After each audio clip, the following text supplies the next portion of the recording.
Friends, hello everyone.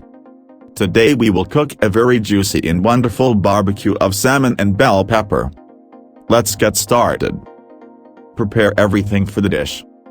It is better not to use frozen fish, but fresh, so ready-made kebabs will retain juiciness. Take a small onion so that the rings hold well on the skewer near the fish. Wash the fish and dry it with paper towels. Remove the salmon fillet from the skin, if necessary, peel off the bones and cut into pieces about 3 to 4 centimeters in size. Peel the onion and cut into rings. For the marinade, combine white wine, lemon halves juice, sage, cumin, salt and pepper mixture in a deep bowl. Place the fish and onion in the marinade, stir and leave in a cool place for 1–2 hours to marinate.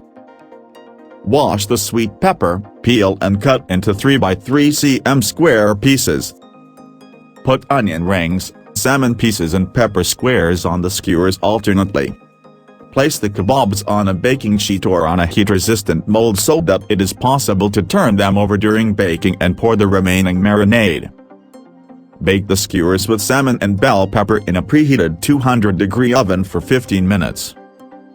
Put the finished kebabs on a plate, pour olive oil and garnish with fresh basil or dill. A fast, bright and appetizing fish dish is useful, because salmon contains a lot of substances necessary for our body. Juicy fish, baked vegetables add both the main dish and the side dish at the same time. Enjoy your meal. Thanks for attention. Don't forget to subscribe to the channel.